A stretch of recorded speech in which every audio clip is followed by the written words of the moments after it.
Veille de Noël. Pendant que le monde allumait des bougies et emballait des cadeaux, elle saignait dans la neige, abandonnée derrière les lignes ennemies. Sa radio muette, son équipe dispersée, et, à moins de 2 kilomètres, l'avant-poste adverse, une lueur trouble à travers la tempête blanche. Ils avaient parié que le blizzard s'en chargerait. Ils avaient parié que personne ne chasse sous une tempête de neige. Ils se trompaient. À l'aube, la base se tairait. Pas sous les bombes, pas sous l'assaut d'une unité entière, mais à cause d'une seule femme qu'ils avaient déjà enterrée. L'hélicoptère inclina brutalement au-dessus de la cime des arbres. La neige fouettait le pare-brise en nappe horizontale. La sergente Nathalie Shaw vérifia son fusil pour la 3e fois. Un réflexe plus qu'un besoin. L'arme était impeccable, elle l'était toujours. 5 minutes avant la LZ, annonça le pilote dans le casque. Les membres d'Echo Team ajustèrent leur harnais. Le lieutenant Ryan Caldwell faisait défiler les paramètres de mission sur sa tablette. Le caporal Mike Reynolds battait le sol du pied, incapable de contenir l'électricité nerveuse qui le gagnait avant chaque insertion. Le soldat Alex Wu fixait le plafond, écouteurs aux oreilles, yeux clos. Nathalie ne disait rien. Elle ne parlait jamais avant une descente. On l'appelait Whiteout. Pas seulement pour son sang-froid, même si le surnom collait, mais pour ce qu'il advenait des cibles une fois dans sa ligne de mire. Le sobriquet l'avait suivi depuis l'Advanced Marksmanship School, là où certains instructeurs l'attendaient au tournant. Les femmes ne tiennent pas sur la durée en tir longue distance. Les statistiques le prouvent, disait-il. Elle était sortie 2e de sa promotion. Première, sans les 3 points d'avance que Caldwell lui avait pris à l'évaluation finale. La mission de ce soir devait être banale. Surveillance en hauteur, secteur de grille 819. Observer les routes d'approvisionnement traversant North Fork Valley. Signaler les mouvements de convoi. Extraction à l'aube. Reconnaissance standard. Rien de compliqué. L'hélicoptère perça la couverture nuageuse. Nathalie aperçut la vallée, un néant blanc ponctué de lumières lointaines. L'avant-poste ennemi était blotti contre Iron Ridge.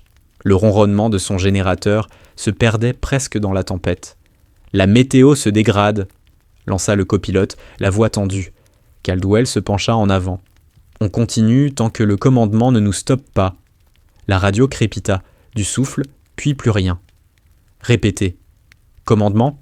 Caldwell enclencha son micro. « Echo 14, demande mise à jour météo. » Encore du grésillement. La liaison mourut. « Flux UAV coupé », signala Reynolds en consultant sa tablette. « Lien satellite perdu. » Wu rouvrit les yeux. « Normal dans cette purée. » Le pilote ajusta l'altitude. « On passe l'insertion.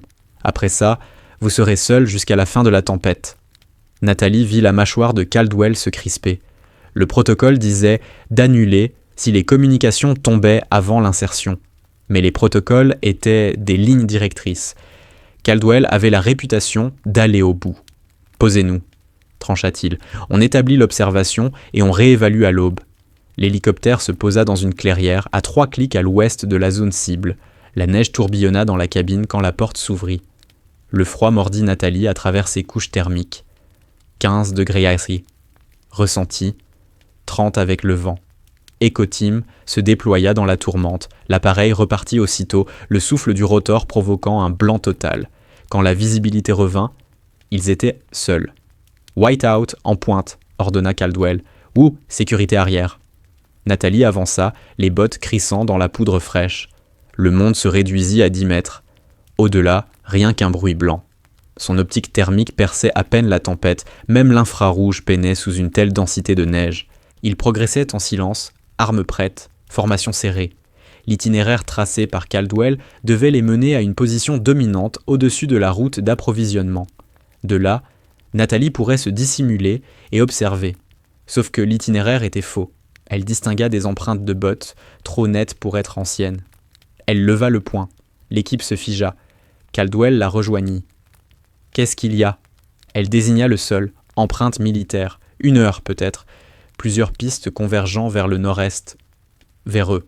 « Patrouille », souffla Caldwell. « Il ne devrait pas être aussi loin. » L'instinct de Nathalie hurlait. Les schémas ennemis étaient prévisibles. Par ce temps, les patrouilles ne s'éloignaient pas du bassin. Sauf si quelqu'un les attendait. « On est compromis », murmura-t-elle. L'embuscade éclata de 3 côtés, les éclairs des bouches à feu trouèrent la neige. Des balles cinglèrent près de sa tête. Nathalie chuta, roula, épaula, trop près pour la lunette. Reynolds riposta au fusil. Wu s'effondra aussitôt, touché à l'épaule. « Décrochez !» cria Caldwell. « Bougez !» Nathalie couvrit la dispersion. Elle vit Caldwell traîner Wu vers un creux du terrain. Reynolds partit à gauche pour tenter un débordement. L'ennemi avançait, silhouette sombre dans le blanc, méthodique, coordonnée. Puis sa jambe s'engourdit. Nathalie baissa les yeux. Le sang s'étalait sur sa cuisse, noir dans la pénombre. La balle avait traversé le muscle externe, épargné l'os, mais sectionné quelque chose d'essentiel. Elle tenta de se relever. Sa jambe céda. Whiteout est touché. La voix de Reynolds se perdit dans la tempête. La voix de Reynolds lui parvenait de loin, étouffée par la tempête. D'autres tirs éclatèrent. Caldwell déclencha une grenade fumigène. Un nuage violacé se mêla à la neige tourbillonnante. Nathalie rampa vers un abri. Un arbre abattu, à moitié englouti dans une congère. Chaque mètre lui semblait interminable. Ses doigts trouvèrent l'écorce gelée. Elle se hissa derrière le tronc, au moment précis où une rafale déchira l'air à l'endroit qu'elle occupait une seconde plus tôt. « Extraction! Extraction !» La voix de Caldwell hurlait dans la radio. Nathalie plaqua sa main contre sa cuisse. Le froid jouait en sa faveur. À ces températures, le sang s'écoulait plus lentement. Elle sortit un garrot de sa trousse et le serra au-dessus de la blessure. La douleur explosa, aveuglante, puis se mua en un grondement sourd. L'hélicoptère revenait. Elle distinguait le battement des rotors, lointain, puis de plus en plus proche. Caldwell et Reynolds atteignirent Tourji sa position. Wu pendait entre eux, inconscient. « Tu peux bouger ?» demanda Caldwell. Nathalie testa sa jambe. Elle la soutenait à peine. « Oui. »« Il faut y aller maintenant. » coupa Reynolds. Les tirs ennemis s'intensifiaient. Il savait qu'Echo Team était cloué sur place. Caldwell regarda Nathalie, puis Wu, puis l'hélicoptère déjà visible entre les arbres, luttant pour tenir son altitude dans le vent. Le calcul se fit dans ses yeux. « Amenez Wu à l'appareil, dit-il à Reynolds. Et elle, c'est un ordre. » Reynolds hésita une fraction de seconde. Puis lui et Caldwell hissèrent Wu et partirent vers la zone de Poser. Nathalie tenta de les suivre. 3 pas. Sa jambe lâcha. Elle s'écrasa face contre neige. Quand elle releva la tête, l'hélicoptère décollait. Caldwell se tenait dans l'embrasure de la porte, découpée par la lumière de la cabine. Son visage était impassible, puis sa main alla vers la commande. Nathalie leva le bras. La porte se referma. L'appareil inclina et disparut dans la tempête. Les feux s'éteignirent en quelques secondes. Elle était seule. Nathalie resta allongée dans la neige, à écouter le bruit des rotors s'éloigner, se fondre dans le vent, puis s'éteindre complètement. Il ne resta que la tempête, hurlant dans les arbres comme une chose vivante et affamée. Elle attendit le second passage. Procédure standard. Quand un soldat est laissé derrière, on orbite et on tente la récupération. Même sous le feu, surtout sous le feu. L'hélicoptère ne revint pas. Des voix ennemies montèrent de l'obscurité. Accent slave. Probablement des contractuels russes ou ukrainiens. Ils balayaient la zone, cherchant des corps. Nathalie se plaqua au sol lorsqu'un faisceau de lampes passa à 3 mètres de sa tête. Sa radio était fixée à son gilet. Elle l'attrapa lentement, sans un bruit. « Echo 14, ici Whiteout, » murmura-t-elle. « Je suis toujours opérationnel. Demande extraction immédiate. » Du grésillement. Rien d'autre. « Caldwell, je sais que tu m'entends. Ma position est compromise, mais je peux décrocher. Reviens. » Silence. Elle changea de fréquence. Canal d'urgence. Réseau commandement. Rien. Il l'avait coupé. Les voix se rapprochaient. 2 silhouettes émergèrent de la tempête. Soldats emmitouflés, fusils levés, progression méthodique. L'un parla dans sa radio, l'autre rit. Il pensait que tous les Américains s'étaient échappés.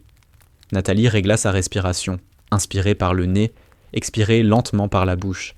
C'était ça, l'entraînement de tireur d'élite. Devenir le terrain. Laisser les poursuivants passer à portée de bras sans jamais te voir. Les soldats passèrent devant elle. Une botte s'abattit à 50 centimètres de son visage. Elle ne bougea pas. Quand ils furent loin, elle compta encore 2 minutes. Puis elle roula sur le dos et fixa la neige qui tombait. Le froid gagnait déjà son centre. Le garrot avait stoppé l'hémorragie, mais son corps coupait tout ce qui n'était pas vital pour conserver la chaleur. Elle avait peut-être 2 heures avant que l'hypothermie devienne irréversible. 2 heures pour choisir. Elle pouvait rester là, creuser la neige, s'isoler, attendre le matin. Si elle survivait à la nuit, elle tenterait de rejoindre les lignes amies à 25 km au sud-ouest, à travers les montagnes, dans une tempête, avec une balle dans la jambe. Elle estima ses chances, 5%, où elle pouvait se diriger vers la base ennemie. L'idée s'imposa d'un seul coup, nette, complète. L'avant-poste était à moins de 2 km. Par ce temps, les défenseurs seraient regroupés à l'intérieur. Sécurité extérieure minimale. Personne n'attendrait une attaque pendant un white-out, encore moins de la part d'une soldate blessée dont ils ignoraient l'existence. Nathalie sortit sa trousse médicale personnelle. Il lui restait une seule dose de morphine, conservée contre le règlement. Elle avait appris depuis longtemps que le protocole et la réalité ne coïncidaient pas toujours. Elle s'injecta la dose dans la cuisse. La douleur recula, redevenant supportable. Puis elle se délesta. Le sac en premier, trop lourd, trop visible. Elle ne garda que l'essentiel, son fusil, ses munitions, un couteau, de l'eau et une seule grenade à fragmentation. Son viseur thermique était endommagé, sans doute lors de la chute. Elle le détacha et le laissa dans la neige. Elle conserva la radio, même muette. Parfois, les pannes n'étaient que temporaires. Nathalie vérifia son arme une dernière fois. 17 cartouches dans le chargeur. Une dans la chambre, 48 dans les chargeurs restants. 66 au total. 66 tirs pour faire tomber un avant-poste ennemi. Le calcul était mauvais. Mais il l'avait toujours été, quand on lui avait dit que les femmes ne tenaient pas à l'Advanced Marksmanship School, quand les instructeurs lui refilaient le pire matériel et les gardes les plus longues, quand Caldwell l'avait choisi pour son équipe sans jamais lui confier complètement les tirs décisifs. Toute sa carrière s'était construite sur la sous-estimation. Cette nuit-là, ce serait son arme. Nathalie Shaw se remit debout. Ses jambes hurlèrent, mais la morphine relégua la douleur à l'arrière-plan. Elle s'orienta grâce à la lueur lointaine de la base, une tache pâle dans la tempête, presque irréelle. 2 kilomètres. Elle se mit en marche. Les 100 premiers mètres faillirent la tuer. 2 fois, sa jambe se bloqua net, le muscle endommagé refusant d'obéir à son cerveau. À chaque fois, elle força, uniquement par volonté. Elle s'appuyait sur son fusil comme sur une béquille, se traînant à travers des congères qui lui montaient jusqu'à la taille. La neige s'accumulait sur ses épaules, dans son dos. Sa signature thermique se fondit peu à peu dans le décor. Elle n'était plus qu'une anomalie mouvante dans le bruit blanc. Un fantôme. Elle avait appris cette technique lors d'un entraînement de guerre hivernal au Northern Training Range. Les instructeurs appelaient ça « devenir le froid ». On cessait de lutter contre l'environnement. On le laissait vous absorber. La température corporelle chutait. Le métabolisme ralentissait. On entrait dans un entre-deux, ni vraiment vivant, ni vraiment mort. Une fois, elle avait tenu 2 jours entiers dans cet état, enfouie dans une congère, attendant qu'une cible d'entraînement se découvre. Quand elle avait finalement tiré, les évaluateurs n'en revenaient pas. Ils étaient convaincus qu'elle avait abandonné l'exercice. Elle se souvenait encore des mots de l'instructeur principal. « White out, tu n'abandonnes pas, tu ne gèles pas, tu attends. » Elle avait fini d'attendre. Un souvenir remonta pendant qu'elle avançait. Instruction de base, 4e semaine. Le sergent instructeur l'avait mise à l'écart après une marche avec sac particulièrement brutale. Tu sais pourquoi ils ne veulent pas de femmes au combat, pas agressifs, juste curieux. Elle était trop épuisée pour répondre. Parce que quand les hommes sont blessés, ils pensent à rentrer chez eux. Quand les femmes sont blessées, elles pensent à tout ce qu'il leur a fallu faire pour arriver jusque-là. Ça vous rend dangereuse. À l'époque, elle l'avait pris pour un discours creux. Maintenant, avançant dans la tempête avec un trou dans la jambe et 66 cartouches pour seule marge de survie, elle comprenait. Reculer n'était pas une option.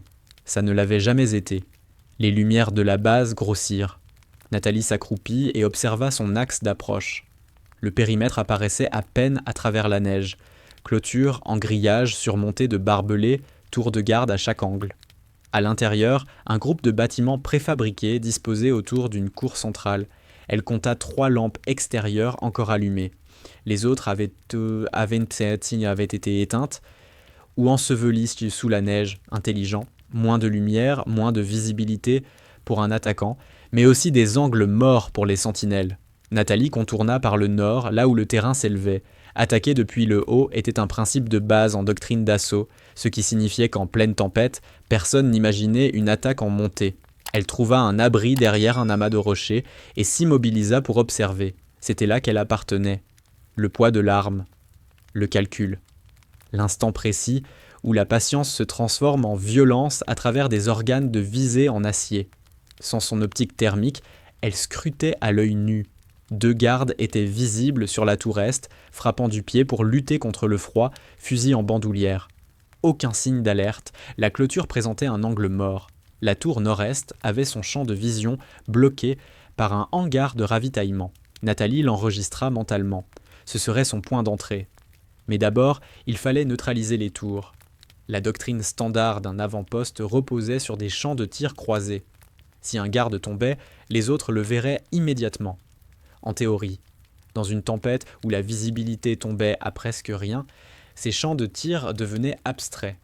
Nathalie vérifia ses munitions, 66 cartouches. La base devait abriter 20 à 30 soldats, sans compter le personnel annexe, cuisiniers, infirmiers, logisticiens. Un rapport d'au moins 40 contre 1. Les chiffres auraient dû l'effrayer. À la place, elle ressentit quelque chose qui ressemblait au calme. Les paramètres de la mission étaient simples. Éliminer la capacité de combat ennemi, désorganiser le commandement, survivre jusqu'à l'aube, ou ne pas survivre. Elle avait déjà été donnée pour morte, tout ce qui suivait était du temps emprunté. Nathalie ajusta sa position et cala le fusil contre son épaule. Le froid avait durci ses doigts à travers les gants.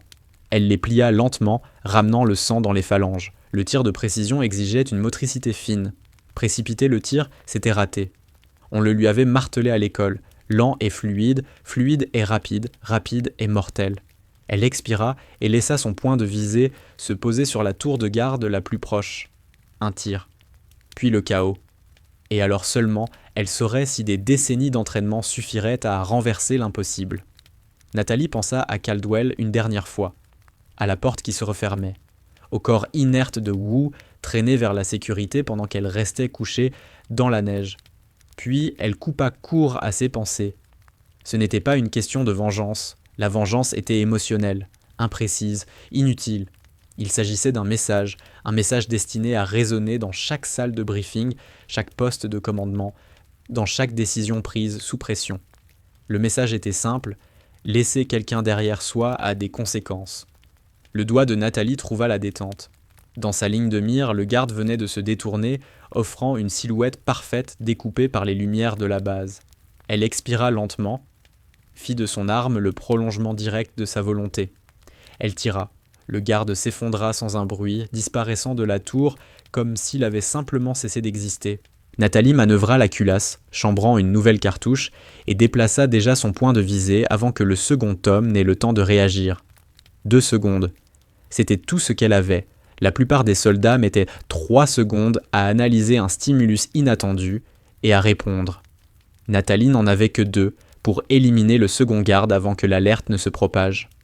Le deuxième homme se tourna vers l'endroit où se trouvait son partenaire. Sa bouche s'ouvrit, sans doute pour appeler. La balle arriva avant le son. Elle entra juste au-dessus de la clavicule et sectionna le tronc cérébral. Le corps heurta la rambarde de la tour et resta immobile. 64 cartouches restantes. Nathalie attendit. Aucune alarme, aucun mouvement brusque dans la base. La neige absorbait les sons, étouffant tout au-delà de 10 mètres. Les autres tours n'avaient rien vu. Elle se déplaça vers sa position suivante, une dépression peu profonde, 30 mètres plus près de la clôture. Sa jambe protesta à chaque pas, mais la morphine tenait encore. Elle avait peut-être 1 heure avant que la douleur ne revienne en force. La tour ouest était la suivante. Nathalie s'installa en position de tir et acquit la cible, un garde visible, le second, quelque part à l'intérieur de la structure. Ce tir était plus complexe, distance accrue, vent plus instable, cible partiellement masquée par un pilier métallique. Elle calcula la correction, le rythme respiratoire, la pulsation cardiaque.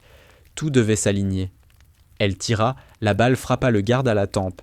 Il s'affaissa vers l'avant, son fusil heurtant le plancher de la tour, dans un claquement sec. Le bruit traversa la base. Pas fort, mais suffisamment distinct pour être remarqué, si quelqu'un faisait attention.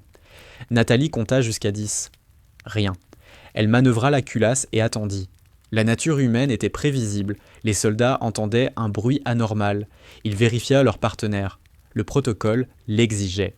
30 secondes passèrent. Une silhouette apparut depuis l'intérieur de la tour, se penchant sur le corps inerte. La balle de Nathalie le traversa en pleine poitrine. Il bascula en arrière et disparut dans l'obscurité. 62 cartouches, 3 tours neutralisées. Il en restait une, la position sud, directement à l'opposé de son emplacement actuel. Aucun angle exploitable depuis ici. Elle devait soit contourner le périmètre, s'exposant au regard depuis les bâtiments, soit passer par la clôture. L'angle mort qu'elle avait repéré plus tôt était désormais sans surveillance. Nathalie s'en approcha accroupie, scrutant la neige à la recherche de capteurs ou de caméras. Elle n'en trouva aucun. L'avant-poste dépendait de la vigilance humaine, pas d'un système sophistiqué. La clôture comportait un portillon verrouillé par un cadenas militaire standard. Nathalie sortit son couteau et força le mécanisme.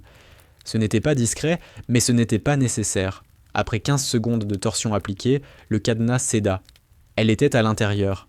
La base était plus vaste que ce qu'elle avait estimé depuis l'imagerie satellite. En plus du bâtiment principal, il y avait des unités de stockage, un moteur pool et un ensemble d'antennes et de paraboles fixées sur la structure la plus haute. Le signal Relay Hub, priorité absolue. Après avoir neutralisé la sécurité restante, Nathalie se déplaça entre les bâtiments, utilisant les ombres et les congères comme couverture. La morphine commençait à s'estomper. La douleur revenait dans sa jambe, aiguë, insistante. Elle serra les dents et continua. La tour sud était accessible par une échelle extérieure. Elle grimpa lentement, testant chaque barreau avant d'y poser son poids. Le métal était couvert de glace, traître sous ses gants. Sa jambe blessée ne répondait presque plus, l'obligeant à se hisser uniquement à la force des bras. Au sommet, elle trouva les 2 gardes à l'intérieur de l'espace étroit, regroupés autour d'un chauffage portatif. Il n'avait ni pas remarqué que les autres tours s'étaient tues. Pourquoi l'aurait-il fait ? Les communications entre postes passaient par radio. Radio mise en veille pour économiser la batterie dans le froid. Nathalie sortit son couteau. Il fallait faire ça en silence. Un coup de feu ici serait immédiatement repéré. Elle ouvrit la porte et se déplaça avant même que l'un des 2 hommes ne comprenne ce qui se passait. La lame entra dans la gorge du premier, juste sous la mâchoire, remontant vers le cerveau. Il mourut avant même que son corps ne réalise qu'il devait tomber. Le second garde se jeta sur son fusil. Nathalie attrapa son bras, détourna son élan et planta la lame entre ses côtes. L'homme haleta, les yeux écarquillés par la stupeur. Elle le maintint contre elle jusqu'à ce que toute lumière s'éteigne dans son regard. 62 cartouches restantes. Aucun coup de feu. Elle abaissa les corps avec précaution et s'accorda une seconde pour évaluer la situation. De ce point en hauteur, elle dominait l'ensemble de la base. Le bâtiment principal montrait des signes d'activité. Plusieurs fenêtres éclairées, des ombres qui passèrent derrière les vitres. La majorité du personnel devait être à l'intérieur, à l'abri de la tempête. Parfait. Nathalie consulta sa montre. 23h40. La veille de Noël touchait à sa fin. Dans 20 minutes, ce serait le jour de Noël, et si l'ennemi suivait ses habitudes, un changement de garde aurait lieu à minuit. Les sentinelles tourneraient, quelqu'un irait forcément vérifier les tours. Elle avait 20 minutes pour neutraliser la structure de commandement. Elle redescendit par l'échelle et se dirigea vers le bâtiment principal. L'entrée était visible depuis sa position. Une double porte, de la lumière s'échappant d'un petit hublot. Elle distingua 2 silhouettes juste derrière le seuil. Sécurité d'entrée. Passer par devant serait un suicide. Nathalie contourna le bâtiment à l'arrière, à la recherche d'un accès secondaire. Elle repéra une porte latérale près de ce qui ressemblait à une extraction de cuisine. De la vapeur s'échappait d'un ventilateur, et l'odeur de nourriture chaude flottait dans l'air. La porte n'était pas verrouillée. Elle l'ouvrit doucement et se glissa à l'intérieur. La chaleur la frappa comme un choc physique. Son corps gelé réagit aussitôt. Les muscles se détendirent. La vision se clarifia. Pendant une fraction de seconde, elle se sentit presque humaine. Puis des voix approchèrent. Nathalie se plaqua dans une alcôve alors que 2 soldats passaient devant elle, transportant des plateaux vides vers la cuisine. Ils parlèrent du temps, râlèrent contre les tours de garde prolongées. Aucun ne tourna la tête. Quand ils disparurent, Nathalie s'enfonça plus loin dans le bâtiment. Elle se trouvait dans un couloir, des portes de chaque côté menant à des chambrées des réserves, l'armurerie. Tout au fond, un escalier montait vers le 2e étage. Le commandement serait là-haut. Niveau supérieur, position centrale, vue dominante sur l'ensemble du complexe. Elle commença à monter. Le 2e étage était différent, plus calme. Les murs étaient déjà couverts de cartes tactiques, d'équipements radio, de panneaux de suivi des flux logistiques. Nathalie s'arrêta en haut des marches et tendit l'oreille. 3 voix. 2 hommes, une femme. Ils parlèrent russe, une langue qu'elle comprenait suffisamment grâce à sa formation. Ils discutaient de l'impact de la tempête sur un convoi prévu pour le lendemain. Les prévisions annoncent d'être une accalmie vers 6 heures, disait l'un. On peut encore tenir la fenêtre si les routes restent praticables, répondit l'autre. La dernière tempête a complètement enseveli le col, répliqua la femme. Nathalie longea le mur jusqu'à trouver la source, un bureau au bout du couloir. La porte était entr'ouverte. À travers l'interstice, elle aperçut 2 hommes portant des insignes d'officier et une femme en tenue civile, probablement une coordinatrice logistique. Ils étudiaient une carte étalée sur un bureau. Aucune garde à l'extérieur. Relâchement total. Ils se sentaient en sécurité, trop profondément ancrés dans leur propre périmètre. Les options de Nathalie se réduisaient à 2. Les éliminer maintenant et perdre l'effet de surprise, ou les contourner et continuer à cartographier la base. La partie tactique de son esprit calcula rapidement. Supprimer l'état-major provoquerait le chaos, mais déclencherait aussi une alerte immédiate. Elle choisit d'attendre. Il manquait encore des pièces au puzzle. Le signal Relay Hub, l'emplacement exact de l'armurerie, les rotations de garde. Nathalie recula silencieusement et poursuivit sa reconnaissance. Elle trouva une salle de stockage et s'y glissa, refermant la porte derrière elle. L'espace était étroit, encombré d'armoires métalliques et de caisses de matériel. Profitant de l'obscurité, elle inspecta sa blessure. Le sang avait traversé le garrot. Mauvais signe. Le froid avait ralenti la circulation, mais la chaleur intérieure poussait maintenant son corps à compenser. Elle resserra le garrot d'un cran. Son pied s'engourdit aussitôt sous le genou. Cela lui donnait peut-être 1 heure de plus avant que les dégâts ne deviennent irréversibles. Elle fouilla la pièce et trouva ce qu'elle cherchait, un tableau de service accroché à un panneau de liège. Elle mémorisa les horaires de patrouille, les positions des sentinelles, les changements de poste. La rotation de minuit enverrait de nouveaux hommes dans les tours. Quand ils découvriraient des corps au lieu de gardes vivants, la base passerait en alerte maximale. 18 minutes. Nathalie quitta la réserve et se dirigea vers le signal Relay Hub. L'accès au toit était indiqué sur un plan d'évacuation fixé près de la cage d'escalier. Elle monta jusqu'au 3e étage, trouva l'échelle et grimpa vers l'extérieur. Dehors, le vent faillit la projeter dans le vide. Elle s'agrippa au barreau et se hissa sur le toit. La neige s'était accumulée contre les équipements de communication, une parabole, plusieurs antennes et un boîtier de jonction abritant l'infrastructure réseau de la base. Elle s'en approcha et ouvrit le panneau d'accès. À l'intérieur, un enchevêtrement de fibres optiques, de câbles Ethernet et de lignes électriques formait un réseau dense et vital. Nathalie sortit une grenade à fragmentation de son gilet. Elle la gardait en réserve pour une situation critique. Celle-ci en était une. Elle arma la grenade, la coinça dans le boîtier de jonction et referma le panneau. Le détonateur lui donnait 4 minutes, suffisant pour s'éloigner et atteindre son prochain objectif. Elle redescendit l'échelle et regagna le 2e étage. Les voix provenant du bureau de commandement s'étaient élevées, une dispute sur les plannings de maintenance des véhicules. Elle passa devant sans s'arrêter et se dirigea vers le rez-de-chaussée. L'armurerie était sa cible finale. Détruire le stock d'armes signifiait que, même si l'alerte était donnée, les soldats ne disposeraient que de ce qu'ils portaient sur eux. Elle trouva l'armurerie sur le côté est du bâtiment, derrière une porte renforcée équipée d'un clavier numérique. Elle n'avait pas le code. Nathalie inspecta le cadre. Solide, renforcé, mais pas conçu pour résister à une explosion. Il lui restait une seule grenade. L'utiliser ici signifiait ne plus avoir de marge pour les imprévus. Mais parfois, il fallait accepter de brûler ses dernières ressources pour atteindre l'objectif. Elle retira la goupille, plaça la grenade contre le mécanisme de verrouillage et se mit à couvert. L'explosion fut plus violente qu'elle ne l'avait anticipé. Le souffle résonna dans tout le bâtiment, aussitôt suivi de cris et de pas précipités. Les alarmes se mirent à hurler. Pas le signal électronique lisse des systèmes modernes. mais des klaxons mécaniques archaïques qui faisaient vibrer les murs. Adieu la discrétion. Nathalie se précipita à travers la porte fumante dans l'armurerie. Des fusils tapissaient les murs, des caisses de munitions empilées jusqu'au plafond. Elle saisit un jerrycan de diesel rangé dans un coin, aspergea les caisses, puis craqua une fusée de détresse pour enflammer le carburant. Le feu se propagea instantanément. En quelques secondes, la pièce devint un enfer incandescent. Nathalie se replia dans le couloir au moment où les premières munitions commencèrent à cuire. Des balles explosaient au hasard dans les flammes. Des soldats affluèrent dans le corridor, désorientés, désorganisés. La plupart n'étaient pas complètement armés. Certains n'avaient qu'une arme de poing, d'autres seulement un couteau. Ils avaient été pris en plein relâchement, incapables d'imaginer un combat à l'intérieur même de leur base. Nathalie épaula et ouvrit le feu. Les 3 premiers soldats tombèrent avant même d'avoir identifié la provenance des tirs. Après chaque coup, elle se déplaçait latéralement, ne restant jamais au même endroit.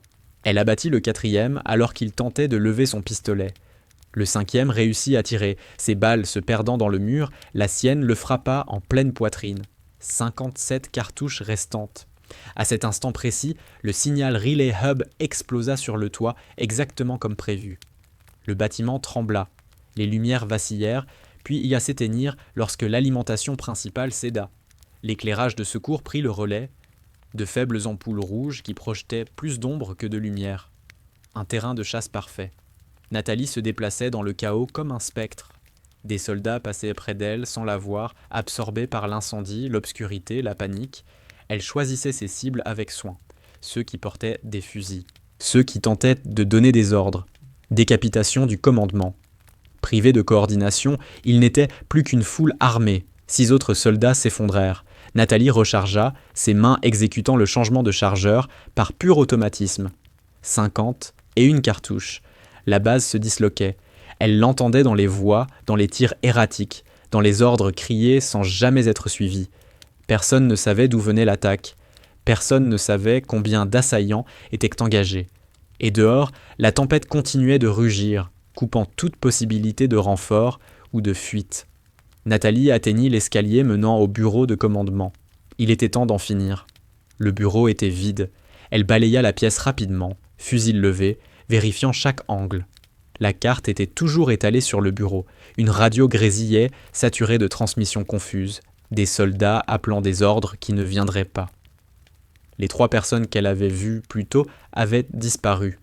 Logique. Quand les tirs avec commencé, il s'était replié vers une position secondaire. Nathalie attrapa la radio. À toutes les unités, ici le commandement. Repliez-vous vers le motor pool et établissez un périmètre défensif. Elle imita les intonations de la femme, son accent, son rythme. Suffisamment juste pour passer dans le chaos ambiant. Plusieurs voix accusèrent réception. Par la fenêtre, Nathalie observa les soldats quitter le bâtiment principal et converger vers le dépôt de véhicules. Exactement ce qu'elle voulait. Une concentration de force dans un lieu prévisible. Elle quitta le bureau et rejoignit l'accès au toit. Les équipements de communication n'étaient plus qu'un amas de métal calciné, toujours en feu malgré la neige. Nathalie se plaça derrière la parabole et établit une position de tir dominant le motor pool. D'ici, elle avait une visibilité parfaite. Les soldats se rassemblaient dans l'espace ouvert entre les véhicules, tentèrent de se regrouper, scrutaient l'obscurité à la recherche d'une menace. Ils s'attendaient à une attaque venant de l'extérieur de la base. Nathalie commença à tirer. Le premier homme tomba, puis le second. La panique se répandit lorsqu'ils comprirent que les tirs venaient de l'intérieur, d'en haut. Ils se dispersèrent, cherchant un abri derrière les camions et les caisses de matériel. Mais Nathalie s'était entraînée pendant des années pour ce scénario précis. Cible en mouvement, vent instable, différence d'altitude. Ses instructeurs appelèrent cela la géométrie du champ de bataille, la relation mathématique entre le tireur, la cible et l'environnement. Nathalie manœuvra la culasse, acquit une nouvelle cible, tira, recommença. Chaque coup était réfléchi, aucune munition gaspillée, aucun tir de panique, seulement une application précise de la force à distance. 45 cartouches. Dans le motor pool, les soldats commencèrent à riposter, à l'aveugle. Les éclairs des tirs illuminaient à l'obscurité, les balles ricochèrent sur le toit près de la position de Nathalie. Elle ajusta légèrement son point de tir et poursuivit. 41 cartouches. Quelqu'un tentait de reprendre le contrôle, de lancer une contre-attaque. Elle l'identifia à la manière dont les autres soldats se tournèrent vers lui, cherchant des ordres. Elle plaça 2 balles en plein centre de masse. L'homme s'effondra, et le groupe se disloqua aussitôt. 39 cartouches. L'incendie de l'armurerie s'était propagé aux bâtiments voisins. Les flammes grimpaient le long des murs malgré la neige, alimentées par le carburant et les réserves. La base était en train de mourir, se consumant de l'intérieur. La radio de Nathalie grésilla. Une voix nouvelle, différente, calme, assurée. « Ici le colonel Volkov, je sais que vous écoutez. » Nathalie ne répondit pas, mais elle cessa de tirer. « Vous avez fait passer votre message, » poursuivit Volkov. « Quel que soit votre objectif, il est atteint. Nous ne sommes plus opérationnels. Cessez le feu et nous pouvons négocier. » À travers ses organes de visée, Nathalie balaya le dépôt. Elle le repéra. Un homme plus âgé, en uniforme d'officier, debout derrière un camion de transport. Son arme de poing pendait le long de sa cuisse, ni menaçante, ni signe de reddition. « Vous avez 60 secondes pour répondre, » reprit-il, après quoi j'ordonnerai à mes hommes de brûler la base et de disparaître dans les montagnes. Toute information que vous cherchez sera détruite. Nathalie réfléchit. La décision rationnelle était d'accepter. Mission accomplie. Ennemi neutralisé. Extraction possible si elle atteignait les lignes amies avant l'aube. Mais ce n'était pas pour cela qu'elle était là. Elle appuya sur l'émetteur. Ce n'est pas une question de renseignement. Un silence. Quand Volkov parla de nouveau, une pointe de surprise perça dans sa voix. « Vous êtes américaine, une femme. Sergente Nathalie Shaw, armée des États-Unis. » Indicatif Whiteout. « Sergente Shaw, nous n'avons aucun rapport faisant état de forces américaines dans ce secteur. Si cette opération n'est pas autorisée, Nathalie ajusta imperceptiblement sa visée, centrant le réticule sur sa position. « Votre patrouille a tendu une embuscade à mon équipe il y a 3 heures. Ils m'ont laissée pour morte. » La compréhension se fit entendre dans le souffle de Volkov. « Et maintenant, vous êtes ici. Maintenant, je suis ici. Que voulez-vous ? » Bonne question. Que voulait-elle exactement ? La vengeance lui paraissait soudain trop étroite. La justice n'avait aucun sens dans une zone de guerre, et survivre, elle le pouvait encore, en partant simplement. Elle pensa à Caldwell, à Wu, à chaque instructeur qui lui avait dit qu'elle n'était pas à sa place, à chaque mission où elle avait fait ses preuves, pour sentir malgré tout le doute dans les regards. « Je veux que vous vous souveniez, » dit-elle enfin. « À chaque briefing, chaque patrouille, chaque opération, souvenez-vous de ce qu'une seule personne peut faire quand vous la sous-estimez. C'est tout ? Non. » Son doigt se crispa sur la détente. « Je veux que vous le racontiez. À chaque soldat, chaque commandant, chaque décideur qui pense qu'abandonner quelqu'un est acceptable, racontez-leur cette nuit. » Volkov se tut un instant. « Je le leur dirai. » Nathalie tira. La balle frappa le réservoir du camion. Le diesel s'embrasa, déclenchant une boule de feu qui illumina tout le dépôt.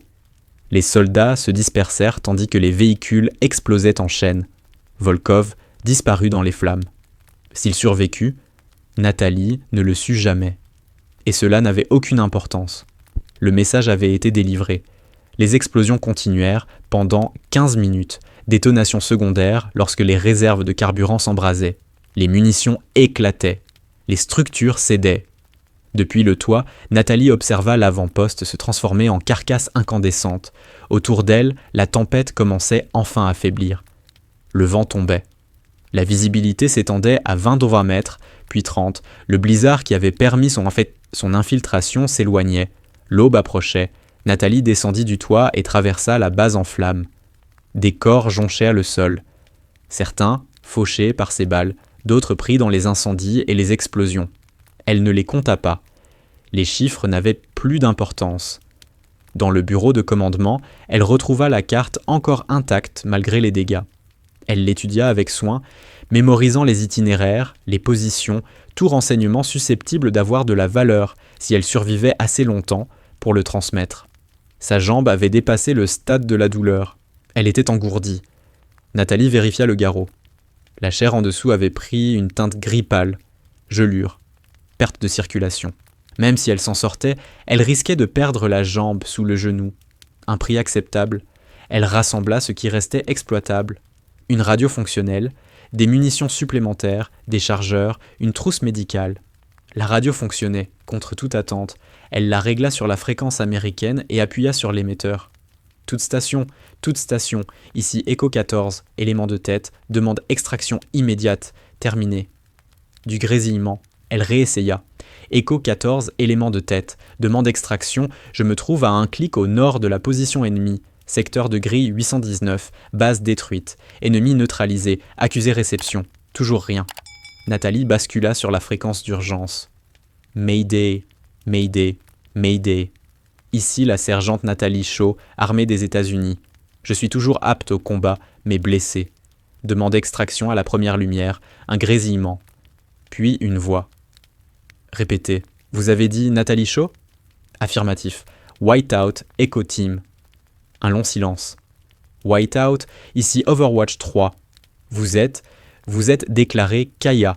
Le lieutenant Caldwell vous a signalé tué au combat lors de l'embuscade. Quelque chose de froid se posa dans la poitrine de Nathalie. Rapport erroné. Je suis en vie. Restez en ligne. Elle attendit. 3 minutes pleines. La radio demeura muette, puis une autre voix s'imposa. Plus grave, plus posée, indiscutablement supérieure. Sergent Shaw, ici le colonel Andrew Whittaker. Confirmez votre identité avec votre numéro de service. Elle le récita sans hésiter. Nom de votre instructeur principal à Fort Liberty. Master Sergeant Wu, aucun lien avec le soldat Wu de mon équipe actuelle. Un souffle. Bon sang. La voix de Whittaker trembla à peine. Situation actuelle. Avant-poste ennemi neutralisé, secteur de grille 819, base détruite, estimation, une trentaine d'ennemis hors de combat. Je suis blessé, mais mobile. Demande extraction immédiate. Comment avez-vous ? Il s'interrompit. Peu importe. On lance des appareils maintenant. Donnez votre position exacte. Nathalie transmit les coordonnées. Whiteout, il faut que vous compreniez quelque chose. Quand le lieutenant Caldwell vous a déclaré Kaya, c'était sur la base d'une évaluation de terrain. Il pensait sincèrement que vous étiez morte. Vous me suivez ? Elle comprit ce qu'il demandait réellement. Allait-elle porter plainte, demander une enquête, détruire la carrière de Caldwell ? Je vous suis, mon colonel. Nous verrons les détails plus tard. Là, je veux juste descendre de cette montagne. Bien reçu, était à 20 minutes. Tenez votre position. Nathalie se déplaça jusqu'au périmètre de la base et choisit un point offrant une bonne visibilité. La neige s'était totalement arrêtée. Des étoiles apparaissaient à travers les trouées dans les nuages. À l'est, la première lueur de l'aube effleurait l'horizon. Matin de Noël. Elle pensa à ce que les gens faisaient à cet instant précis. Se lever pour ouvrir des cadeaux, préparer le petit déjeuner, appeler leur famille, des gestes simples, dans un monde normal, un monde qui lui semblait à des années-lumière de cette base calcinée sur une montagne gelée. Elle entendit les hélicoptères avant de les voir. 2 UH-60, feu allumé à pleine puissance malgré le désavantage tactique. Ils ne cherchaient pas la discrétion. Ils affirmaient leur présence. Le premier appareil se posa à une 50aine de mètres. Un infirmier sauta au sol, suivi du lieutenant Caldwell. Il s'immobilisa en la voyant. Son visage passa par toute une gamme d'émotions, choc, soulagement, puis honte. Nathalie boita vers l'hélicoptère. Caldwell fit un pas pour l'aider. Elle l'arrêta d'un geste. « Pas maintenant, lieutenant. » L'infirmier l'installa à bord et se mit aussitôt au travail sur sa jambe. Le garrot fut desserré, le sang afflua brutalement, déclenchant une douleur fulgurante. Nathalie serra les dents pendant l'examen. « Vous avez eu de la chance, dit le soignant. 1 heure de plus, et vous la perdiez. »« C'est mon genre, » répondit-elle. « Chanceuse. » Le second hélicoptère s'était posé près de la base. Une équipe commençait déjà à fouiller les décombres, à tout documenter. Nathalie les observa tandis que son appareil décollait. En contrebas, l'avant-poste ressemblait à un paysage d'apocalypse. Terre noircie, métal tordu, corps éparpillés, le tout recouvert d'une neige immaculée, comme si la nature tentait d'effacer ce qui s'était passé. Mais la nature n'y parviendrait pas. Et elle non plus ne laisserait personne oublier. Le vol d'évacuation dura 40 minutes. Nathalie passa la majeure partie du trajet à regarder les montagnes défiler sous l'appareil, repassant l'engagement étape par étape. L'infirmier tenta de poser une perfusion. « Non. Sergente, vous avez perdu beaucoup de sang. »« Je le sais. Et je le saurai encore mieux si je reste consciente. Pas de perfusion avant l'atterrissage. » Il regarda Caldwell. Celui-ci acquiesça. L'infirmier recula. Caldwell était assis en face d'elle, silencieux. Finalement, il parla. L'embuscade est sortie de nulle part. On était dispersés, pris sous le feu de 3 côtés. Vous êtes tombés et vous avez pris une décision, le coupa Nathalie. Je comprends les choix tactiques, lieutenant. Blessé, temps limité, force ennemie qui se referme. Vous avez priorisé l'équipe. J'aurais dû faire tuer tout le monde en essayant de me sortir de là. Non. C'était le bon choix. Il croisa son regard. Je vous croyais morte, Whiteout. Je vous ai vu tomber. Le sang... À ce moment-là, avec tout ce qui se passait, j'ai pensé... Vous avez pensé faux, dit-elle calmement. Mais je ne suis pas ici pour avoir raison. Ce qui est fait est fait. L'hélicoptère amorça sa descente. Par le hublot, Nathalie aperçut un poste médical avancé. Plusieurs grandes tentes dressées sur une zone dégagée, une aire d'atterrissage balisée par des bâtons chimiques lumineux. Ils se posèrent. L'infirmier la plaça immédiatement sur une civière. Elle tenta de protester, mais son corps ne suivit plus. L'adrénaline retombait. L'épuisement s'abattit sur elle comme une masse. On la poussa dans une tente de soins. Des médecins l'entourèrent aussitôt, efficaces, précis. Cette fois, la perfusion fut posée sans discussion. Sa jambe fut nettoyée, examinée, passée au rayon X. Des fragments de balles étaient toujours logés à l'intérieur, coincés contre le fémur. « Chirurgie dans l'heure », annonça le médecin. « Vous avez eu de la chance, l'os n'est pas brisé. » Encore ce mot. « Chance ». Nathalie ferma les yeux et laissa l'équipe médicale travailler. Elle percevait des voix qui échangeaient sur son état, des mains qui s'activaient avec une précision rodée. Quelque part, en arrière-plan, elle entendit le colonel Whittaker parler à un autre officier. 30 ennemis confirmés hors de combat. Toute la structure de commandement de la base est neutralisée. Elle a fait ça seule. Une équipe est déjà sur place pour l'évaluation des dégâts. C'est massif. Quoi qu'elle ait fait, c'était méthodique. Je veux un débriefing complet dès qu'elle sera stabilisée. Oui, mon colonel. Nathalie dériva. Le temps perdit toute consistance. À un moment indéterminé, on la transféra dans une tente chirurgicale. L'anesthésiste apparut au-dessus d'elle, masque en place. Comptez à rebours à partir de 10. 10, 9, 8, 7, puis plus rien. Quand Nathalie se réveilla, la lumière avait changé. Ce n'était plus Noël. 26 décembre. Une journée entière s'était dissoute entre l'opération et la récupération. Sa jambe était lourdement bandée, surélevée par des coussins. Une perfusion descendait le long de son bras, lui apportant fluides et antibiotiques. La tente était calme, rythmée par le ronronnement des générateurs et les respirations feutrées d'autres blessés. Une infirmière remarqua qu'elle avait ouvert les yeux et s'approcha. « Bon retour parmi nous, sergente. Comment vous sentez-vous » Comme si j'avais pris une balle, puis marché 2 kilomètres dans une tempête. C'est à peu près ce que dit votre dossier. Elle vérifia les constantes. Vous avez eu de la chance. Le chirurgien dit qu'1 heure de plus, et vous auriez perdu la jambe par nécrose. Nathalie esquissa un sourire fatigué. Tout le monde dit que j'ai de la chance, non ? Vous n'êtes pas d'accord ? Elle y réfléchit un instant. Je suppose que ça dépend de la définition. Le colonel Whittaker arriva 1 heure plus tard, accompagné de 2 officiers du renseignement et d'une femme en tenue civile, une mallette estampillée « JAG » à la main. « Judge Advocate General », expliqua Whittaker, « avocate militaire. Sergent Shaw, content de vous voir réveillé, comment allez-vous ? Prête à sortir de ce lit, mon colonel. Ce ne sera pas pour tout de suite, mais nous devons parler de ce qui s'est passé sur cette montagne. » Les officiers installèrent un dispositif d'enregistrement. L'avocate ouvrit son carnet. « Ceci est un débriefing officiel, » poursuivit Whittaker. « Tout ce que vous direz sera enregistré et analysé. Vous comprenez ? » ?»« Oui, mon colonel. »« Alors racontez-nous, avec vos mots, exactement ce qui s'est passé depuis l'embuscade jusqu'à l'extraction. » Nathalie raconta tout. L'embuscade, le fait d'avoir été laissée derrière, la décision d'attaquer la base, l'infiltration, les combats, la destruction méthodique de la capacité de combat ennemie. Elle parla 40 minutes sans être interrompue. Les officiers prenaient des notes. L'avocate l'observait attentivement, à l'affût de la moindre contradiction. Quand elle termina, le silence s'installa. Finalement, Whittaker prit la parole. « Vous avez neutralisé seul un avant-poste ennemi, blessé, en pleine tempête, la veille de Noël.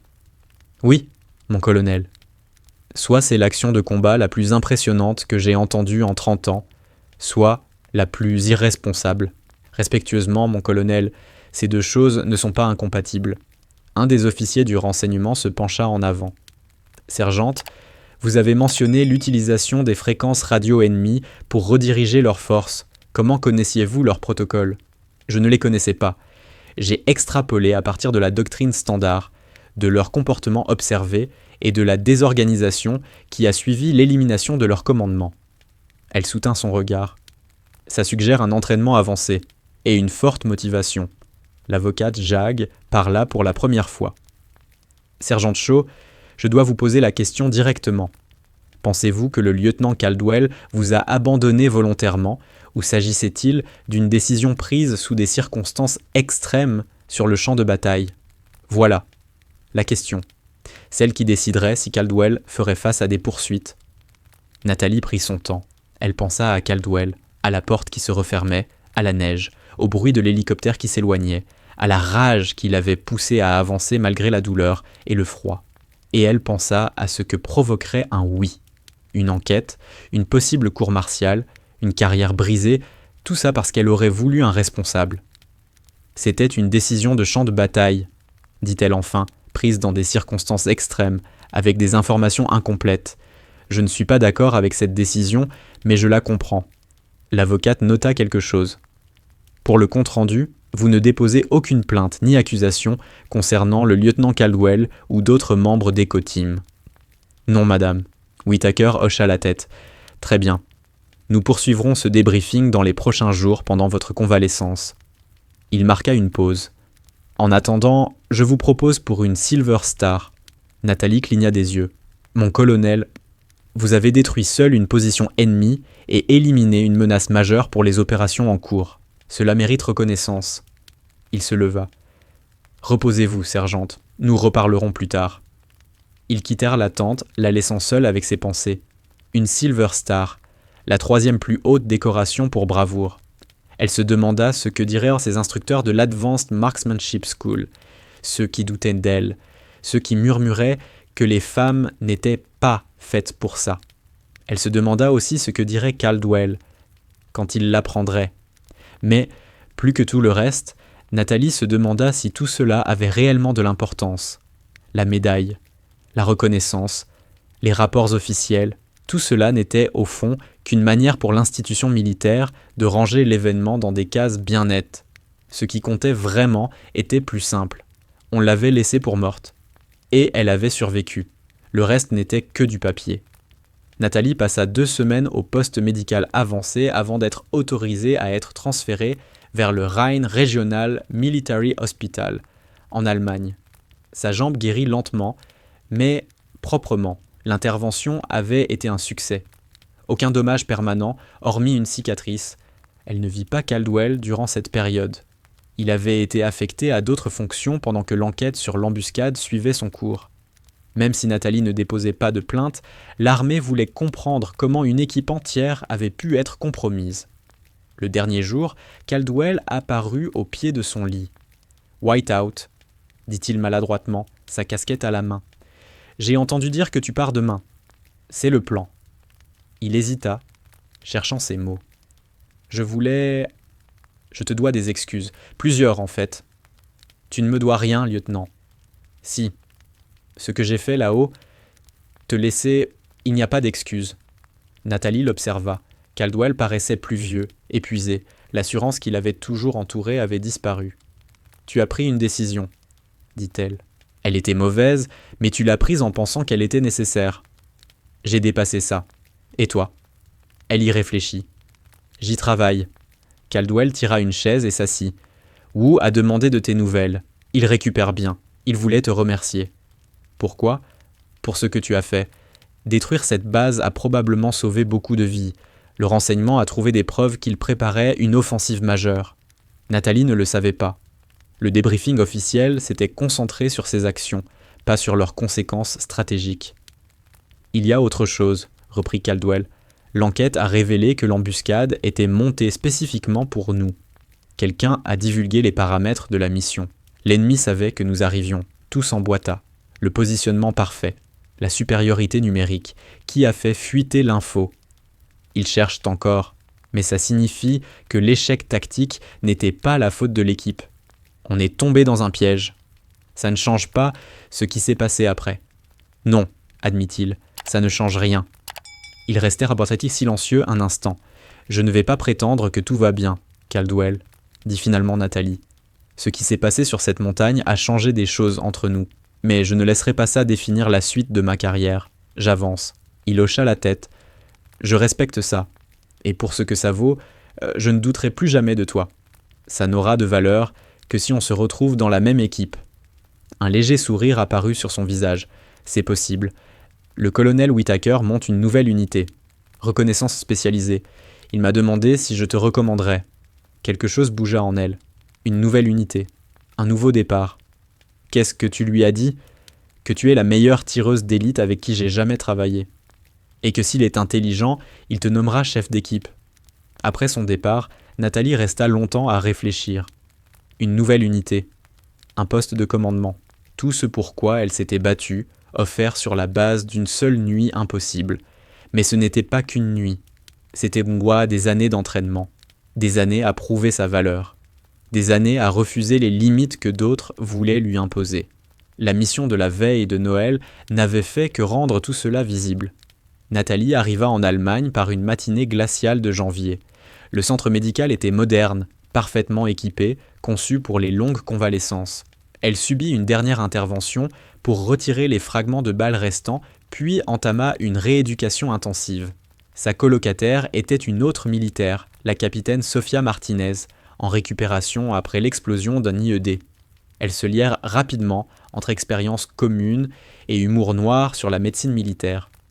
« Alors, c'est toi ?» demanda Sofia un soir pendant la séance de rééducation. « Moi quoi ? Celle qui a fait tomber une base entière toute seule à Noël. Tout le service en parle. » Nathalie n'avait pas réalisé que l'histoire s'était répandue. Pas une base entière. Assez près pour la légende. Sofia l'observa. « Tu sais qu'il te propose pour une Silver Star. J'ai entendu. Tu n'as pas l'air enthousiaste.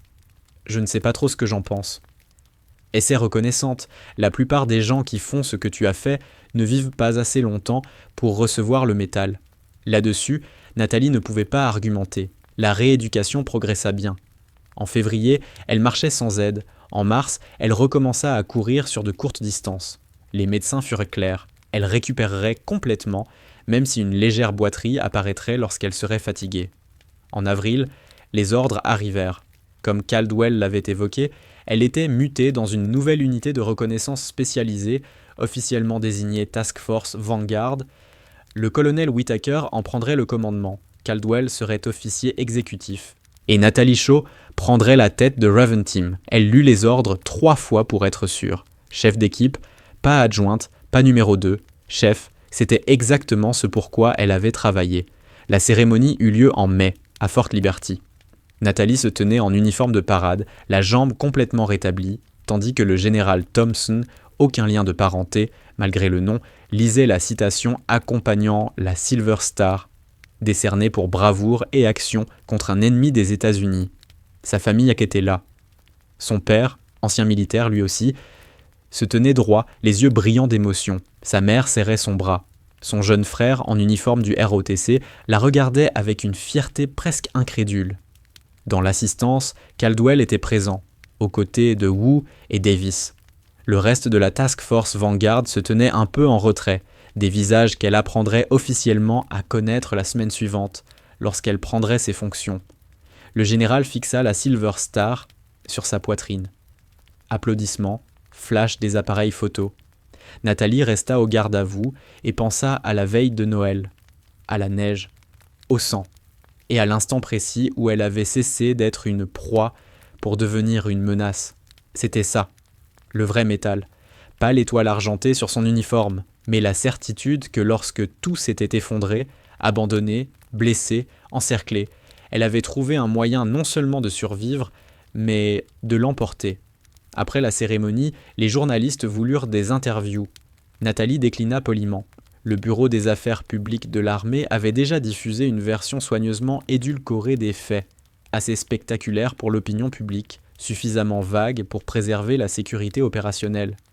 Elle retrouva Caldwell près de l'espace de réception. Il la salua, impeccable. « Félicitations, sergent Shaw. » Elle rendit le salut. « Merci, capitaine Caldwell. » Il esquissa un sourire bref. « Promu la semaine dernière. Félicitations. » Un silence maladroit s'installa, chargé du passé. « Je pensais ce que j'ai dit, » reprit Caldwell, « à propos de ne plus jamais douter de toi. J'ai hâte de travailler ensemble au sein de Vanguard. » Nathalie choisit ses mots avec soin. « Capitaine, je n'oublierai pas ce qui s'est passé, mais je ne laisserai pas non plus cela empoisonner ce que nous ferons à l'avenir. Nous travaillerons ensemble de manière professionnelle, efficace. Et si un jour tu dois à nouveau prendre une décision impossible sur le terrain, je te fais confiance pour faire le bon choix. Je le ferai. » Alors on est d'accord. Ils se serrèrent la main, pas vraiment amis, pas totalement réconciliés, mais fonctionnels. Parfois, c'était tout ce qu'on pouvait espérer. Nathalie se présenta à la Task Force Vanguard un lundi matin de juin. Le complexe était isolé, niché au cœur d'une zone boisée, conçue pour des unités opérant hors des cadres classiques. Le colonel Whittaker l'attendait à l'entrée. « Sergent Shaw, bienvenue à Vanguard. »« Merci mon colonel, heureuse d'être ici. Venez, je vais vous faire visiter. » Les installations étaient impressionnantes. Centre d'entraînement de pointe, armurerie spécialisée, cellules de renseignement dédiées, tout ce dont une unité de reconnaissance autonome pouvait avoir besoin. « Nous ne sommes pas une unité conventionnelle, » expliqua Whittaker en marchant. « Reconnaissance profonde, frappe de chirurgicale, collecte de renseignements en zone refusée, guerre non conventionnelle. » Exactement. Il s'arrêta et se tourna vers elle. Ce qui signifie que nous avons besoin de gens capables de penser par eux-mêmes, d'opérer avec un soutien minimal, des gens comme vous. Ils arrivèrent à la salle de briefing d'équipe. Raven Team était déjà en place, 5 soldats au garde à vous. Caldwell se tenait sur le côté. « Raven Team, » annonça Whittaker, « voici votre nouveau chef d'équipe. Sergente Nathalie Shaw, indicatif Whiteout. Je m'attends à ce que vous lui accordiez le même respect et le même professionnalisme qu'à n'importe quel chef d'équipe. » Les soldats annoncèrent leurs noms et spécialités. Nathalie les mémorisa immédiatement, observant leur posture, leur assurance, l'état de leur équipement. Les premières impressions comptaient. Lorsque Whittaker quitta la pièce, Nathalie prit la parole. « Je sais ce que vous avez entendu, la veille de Noël, la base, tout ça. Je ne vais pas prétendre que ça ne fait pas partie de mon dossier, mais ce n'est pas tout mon dossier, et ce n'est pas ce qui me définit comme chef. » Elle marqua une pause, croisant le regard de chacun. « Ce qui me définit est simple. Je ne laisse jamais quelqu'un derrière moi. Et j'attends la même chose de chacun d'entre vous. Nous irons dans des endroits dangereux pour faire des choses difficiles. Parfois, la mission dérapera. Parfois, nous serons compromis. Mais nous affronterons ça ensemble. Et nous en sortirons ensemble. » Un soldat plus jeune, galon de caporal sur l'épaule, leva la main. « Et si la situation exige de prioriser la mission plutôt que la sécurité individuelle ? » Bonne question. Nathalie y avait longuement réfléchi. « Alors nous prenons cette décision en équipe, » répondit-elle. « Pas une seule personne qui décide qui est abandonné. On évalue, on discute si c'est possible, et on avance avec l'avis de tous. Clair ? Clair, sergente ? Bien. Alors, au travail. » Au cours des mois suivants, Raven Team fut déployé sur 6 missions. Chacune les poussa plus loin, les testa davantage. Nathalie fit ses preuves, non seulement comme tireuse d'élite, mais comme chef, planification, adaptation, prise de décision sous pression, et surtout ramener son équipe au complet. Le surnom Whiteout évolua. Il ne désignait plus seulement sa précision, mais son calme quand tout s'effondrait. En octobre, ils reçurent une mission étrangement familière. Insertion profonde, territoire hostile, soutien minimal. Une mission qui rappelait, de façon troublante, la veille de Noël. Cette fois, Nathalie était prête. Son équipe l'était aussi. Quand les choses tournèrent mal, et elles tournèrent mal, chacun connaissait son rôle. Personne ne paniqua, personne ne se dispersa. Ils menèrent tacto la mission à son terme, sans aucune perte. Après l'extraction, le caporal qui, des mois plus tôt, avait posé la question sur la priorité entre mission et sécurité individuelle, vint la trouver. « Sergente, je crois que je comprends maintenant ce que vous vouliez dire quand vous parliez de sortir ensemble. Qu'est-ce qui t'a fait changer d'avis ce soir ? Quand on était cloués au sol, vous auriez pu nous ordonner de nous séparer, de couvrir plus de terrain, d'aller plus vite. Mais vous ne l'avez pas fait. Vous nous avez gardés groupés. Et on est tous rentrés. » Nathalie hocha simplement la tête. « C'est la seule manière dont je sais commander. En décembre, la Task Force Vanguard s'était forgé une réputation. L'unité qu'on envoyait quand les canaux classiques échouaient. Celle qui opérait dans l'angle mort entre doctrine officielle et nécessité opérationnelle. Et au cœur de cette réputation, il y avait Raven Team, l'équipe de Nathalie. Le 24 décembre, exactement 1 an après la mission de la veille de Noël, le colonel Whittaker la convoqua dans son bureau. « J'ai quelque chose pour vous », dit-il en lui tendant un dossier. À l'intérieur, un rapport de mission détaillé concernant la base qu'elle avait détruite. Le service de renseignement avait enfin reconstitué l'ensemble du tableau, ce que la base préparait et ce que ses actions avaient empêché. L'ennemi planifiait une offensive majeure, 3 axes logistiques, plusieurs groupes d'assaut, des cibles amies réparties sur un front de 100 km. La destruction de l'avant-poste avait désorganisé toute l'opération, offrant aux forces alliées le temps nécessaire pour se renforcer et repousser l'attaque. Les estimations faisaient en état de plus de 200 vies parmi sauvées. « Je pensais que vous deviez le savoir, » dit Whittaker. « Ce que vous avez fait cette nuit-là comptait. Plus que la survie, plus que la vengeance. Vous avez changé toute la situation opérationnelle. » Nathalie lut le rapport avec attention.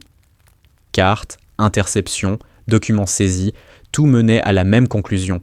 Son acte impossible avait été exactement la bonne décision, au moment exact. « Merci, mon colonel. Il y a autre chose. » Whittaker sortit un second dossier.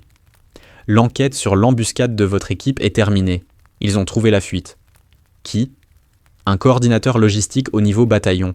Il vendait des informations aux plus offrants. Il a été arrêté. » Nathalie repensa à cette nuit-là, à la précision de l'embuscade, à la supériorité écrasante, tout ça pour de l'argent.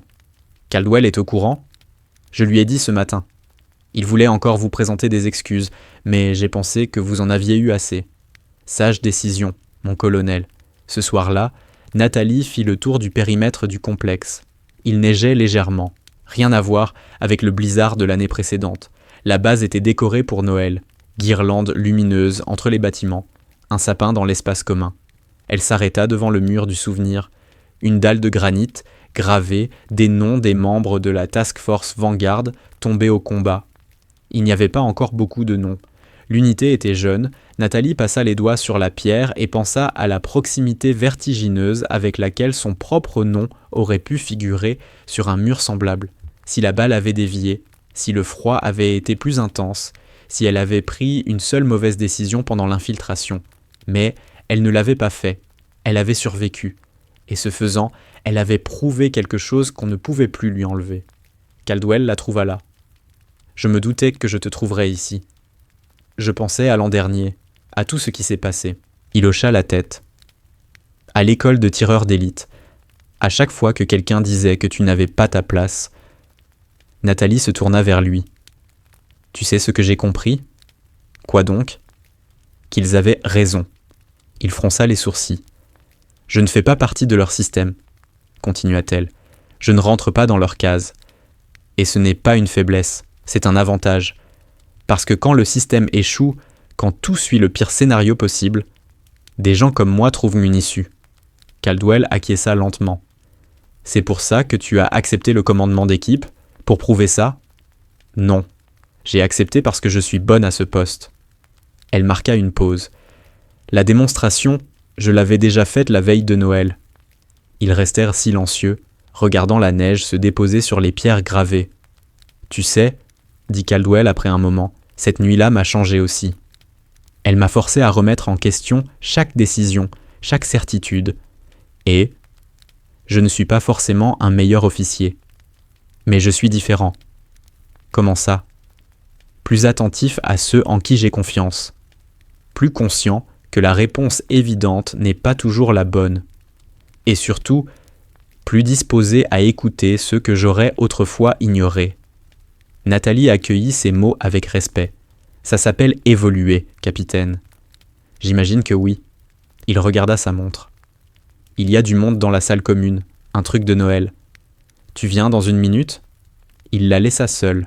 Nathalie leva les yeux vers la neige qui tombait doucement. Elle se souvint d'une autre chute de neige, plus dense, plus violente, du froid, de la douleur, de la certitude absolue qu'elle allait mourir sur cette montagne. Et du moment précis où elle avait décidé de se battre. C'était ça, le vrai cadeau de la veille de Noël. Pas la médaille, pas la promotion, même pas la survie. Mais le savoir que, dépouillée de tout, soutien, équipement, espoir, elle avait trouvé en elle quelque chose d'incassable. Certains appelaient ça du courage, d'autres de l'obstination. Nathalie y voyait simplement le refus d'accepter les définitions des autres sur ce qui était possible. On l'avait laissée pour morte un soir de Noël. À l'aube, elle avait réécrit les règles. Et plus jamais, personne ne la sous-estimerait.